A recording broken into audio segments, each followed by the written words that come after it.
Agents, hey, this is Luis Moreno with Think Medicare, Think ACA. ACA retention. This is huge, guys. Retaining our book is just as important as writing new business. It does you no good to go write somebody new and then lose them in a couple of months. Yeah, you make a little bit of money for those couple of months, but you want to keep these people on your books for a long time. The experience for you is not good if you're losing them, and the experience is really not good for your insured because they're thinking they're going to have insurance. So I'm going to spend some time today talking about DMIs. If you have no idea what DMIs, guys, that is what that is. It is not a good thing. You need to make sure that you are following on your DMI reports. All right, I'm going to talk about what are DMIs and how to handle that. Here's what I want you to do before I do that. Please comment.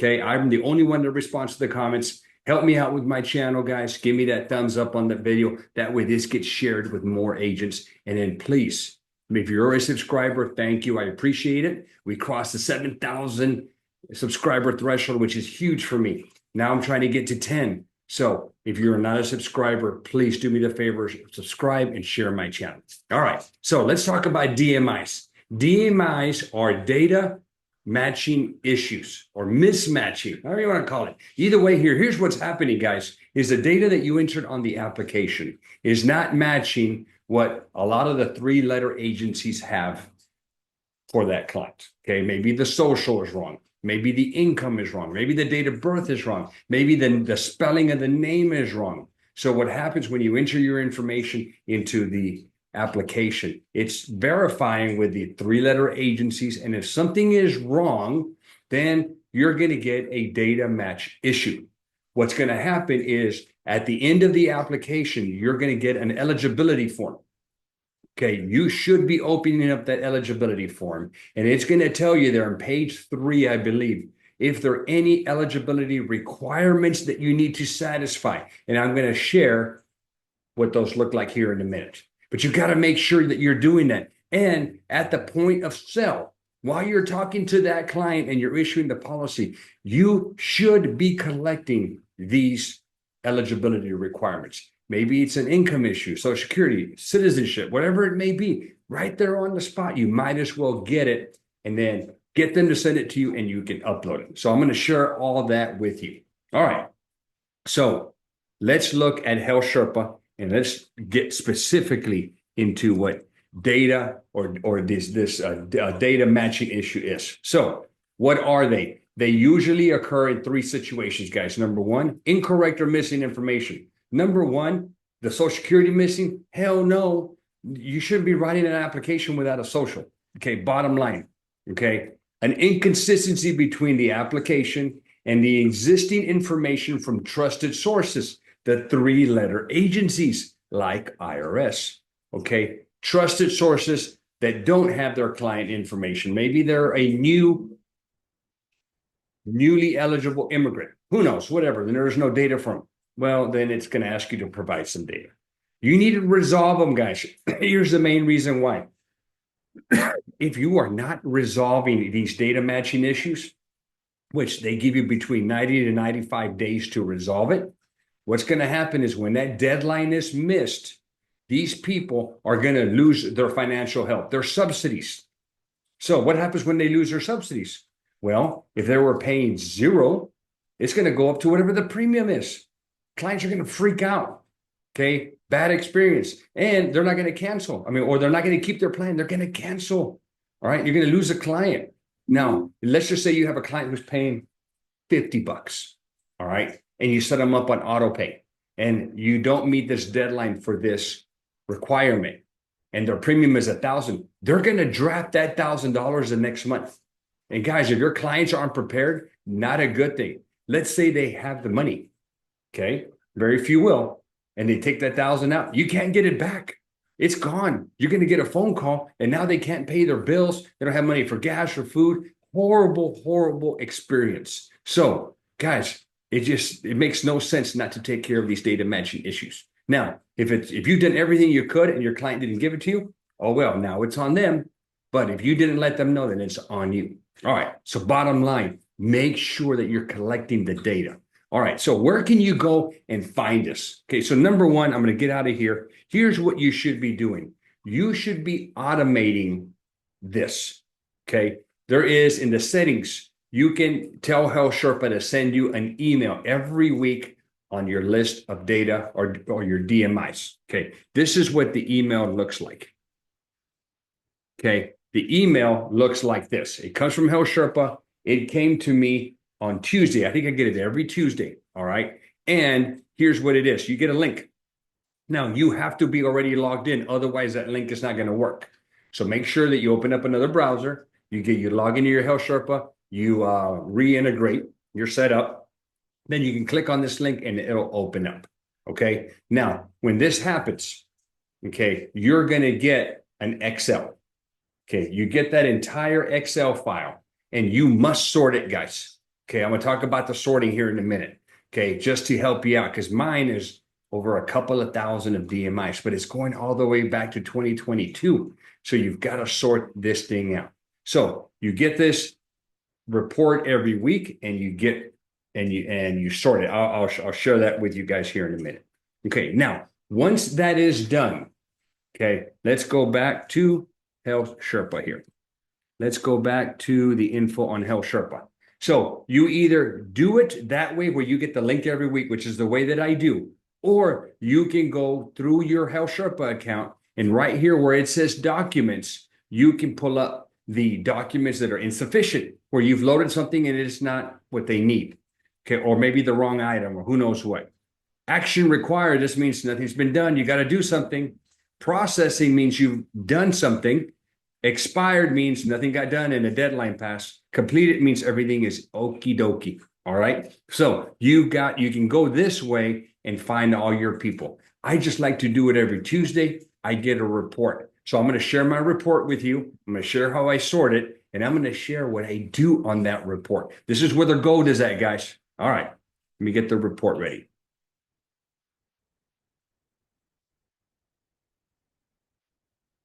Give me a minute here. I got to go back to the original report. This thing is, all right, come on, let's go.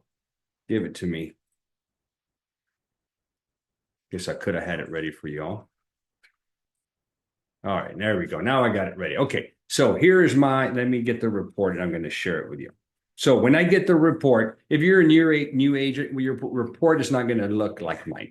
So here is my report, and there's some information on here. So you've got the name, you're the agent, you've got the agency name, when the application was done, your app number, what the specific DMI that's required, this is huge, whether it's been completed or not, okay? And then the link that you're going to copy and paste to go straight to that client, and then the year. All right, so it comes to you in the CSV. Now, what I do here is I don't need all these other years, so I'm going to go to this column, and I'm going to sort it from smallest to largest. Boom.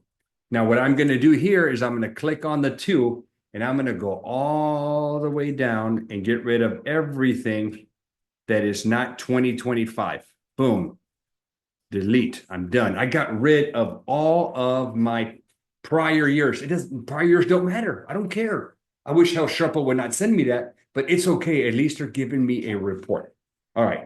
Now, so I cleared out my past years. Now, there's a couple of things that you need to be aware of. In fact, they just updated this. We're going to focus on this column right here. Okay. This column specifically. So we're going to sort this out and do this from A to Z. Come on, A to Z. Let's go. Sort it out. Okay, boom. It sorted it out. Now, action needed. Well, it's self-explanatory. There's some action needing to be done. Nothing's been done. Okay, this person owes me some income information and I haven't uploaded it. Look at the deadline. Uh-oh. Today's the 25th and this is the 18th. We've missed the deadline. Okay. All right. That's one of the statuses. What about canceled? Okay. Canceled means just simple. It's been canceled. We're done with it. Now, closed is good. Closed is a good thing. Closed means that that what's been submitted is good to go. All right. And you're rocking. Then we've got, come on, let's keep on going. Completed. Completed also means good to go. All right. So you are all set up with that. Nothing you need to do. All right. And just keep going. I mean, this thing is huge, guys. All right. Expired. Not good. That means that these people's requirements were not met by the deadline. Now, why the other one hasn't met it yet, I'm sure it'll go to expired soon, but these are immediately we have to take care of something. Now we've got, insufficient. That means that I uploaded something, but they didn't like it. It was insufficient to meet the requirement. OBE, I was like, what the heck is OBE? OBE stands overcome by events. I'm like, explain that to me. Okay, so what I found out on the OBEs are good. If you have an OBE, that means that the customer sent the information in and the requirement was satisfied. Hell yeah. Processing just means something's uploaded and nobody has looked at it yet, so it's sitting there. All right. Remember, on the closed means it's a good thing. No further action is needed. So let's start sorting this thing out and get a good. So what you can do is, let's go to closed, and I'm going to take all of my closed, and now I'm going to get rid of it. All right. I'm also going to get rid of my completed because that's also all good. Come on. Eventually I'll get there. Okay, here we go. Boom. Now I can delete all those. Now what I'm going to do here, guys, is I'm going to, and I'm also going to get rid of the processing and the OBE, because remember, those are good things. Okay. All right. Now I have minimized my list. Now I can get into each one of these and start working it. Make sure that I'm good to go. Okay. That's my game plan. Now, if I need, I'm going to share this with you guys now. All right, so let's just get into the requirements. So we have Medicaid.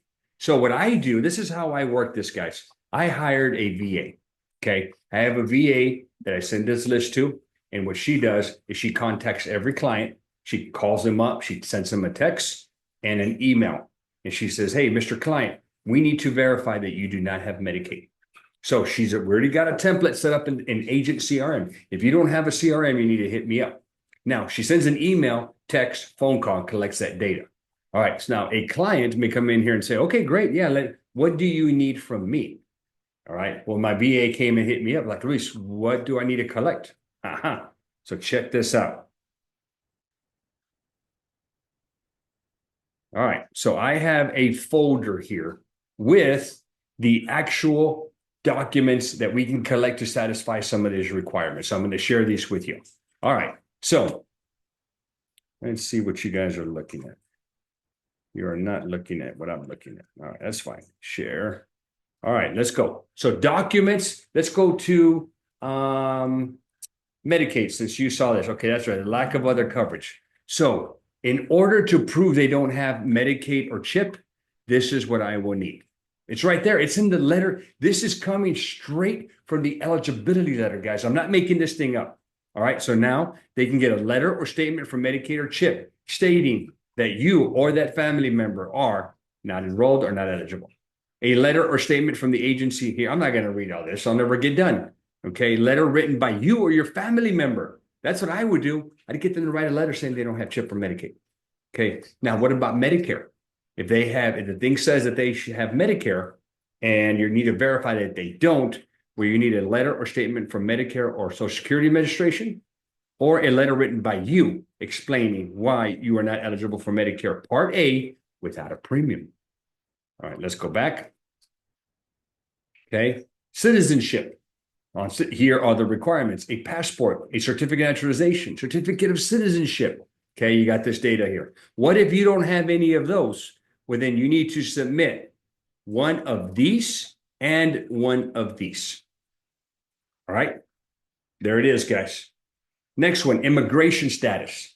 Okay, if you have to prove, let's say that you indicated that somebody was a citizen, but it turns out they weren't. This happens to me all the time. I'm close to the border between Texas and Mexico, and sometimes because I'm running a million miles an hour, I forget to ask if they're citizens. So I put in the citizen, then it tells me, oh, they're permanent residents. Dang it. So here's what you need to do in this one. Make sure that you go back to the application and change it. Don't just submit their green card.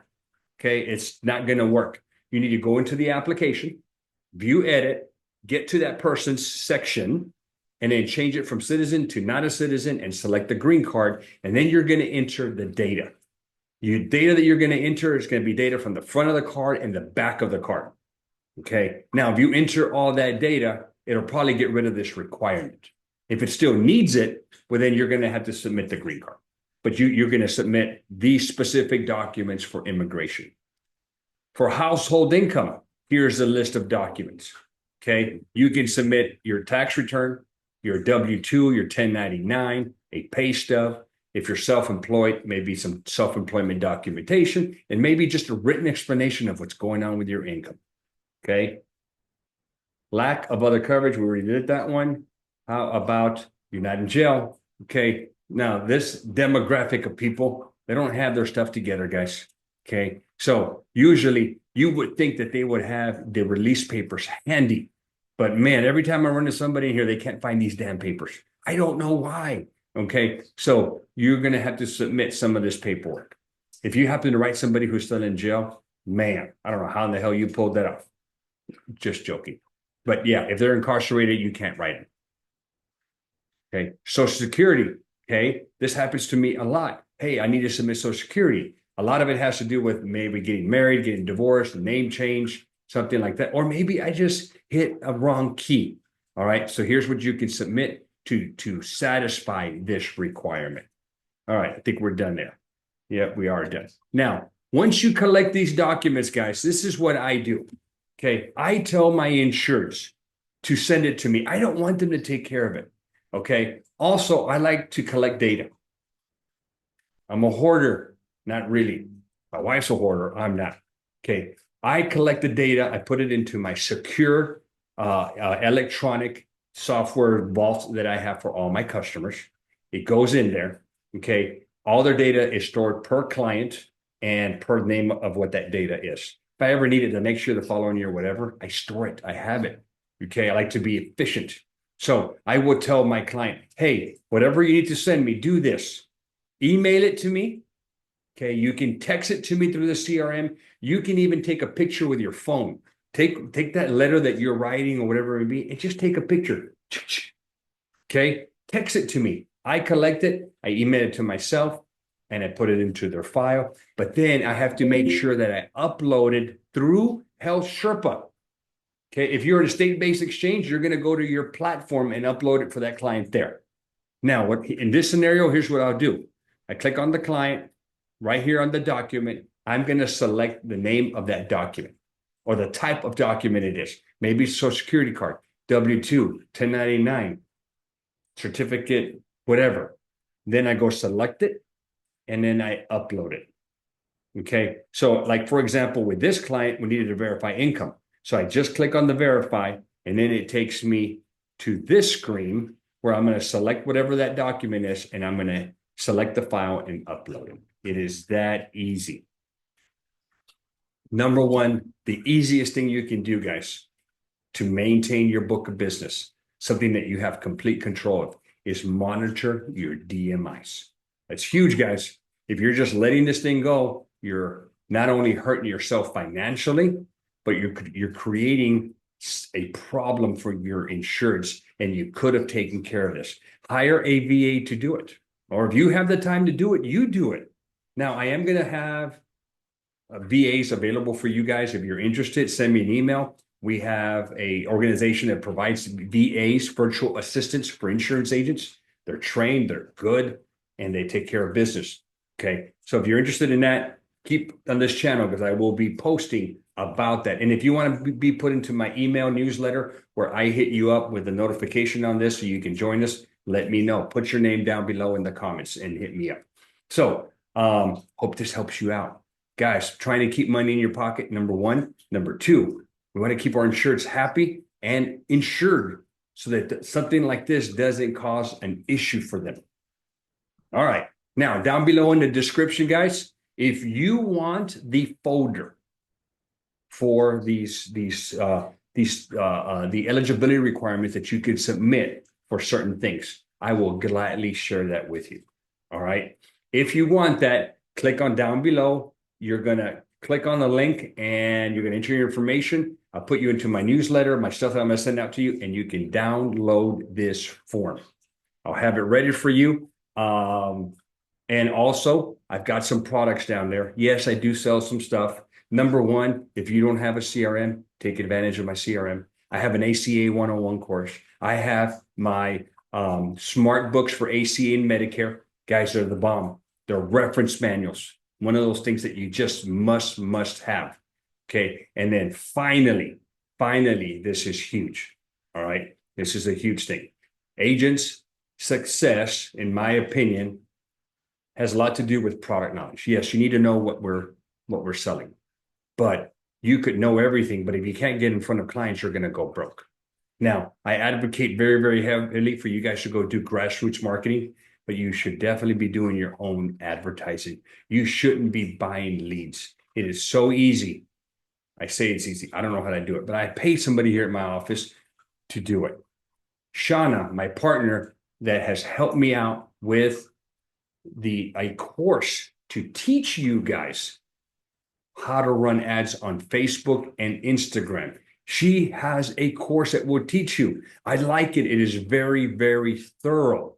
It will teach you how to run ads on social media. And she also has images for you. You don't have to create them anymore. At the beginning, you had to create them. She has stock images for you to use on your ads so that you can generate your own leads. Guys, take advantage of it. All that's in the description down below. She does sell that course. Click on the link. Go purchase the course. Way, way better than depending on somebody else for leads. And I'm going to tell you this, guys. I've been in the industry a long time. Don't ever think that those leads are exclusive for you. They share those leads. Okay.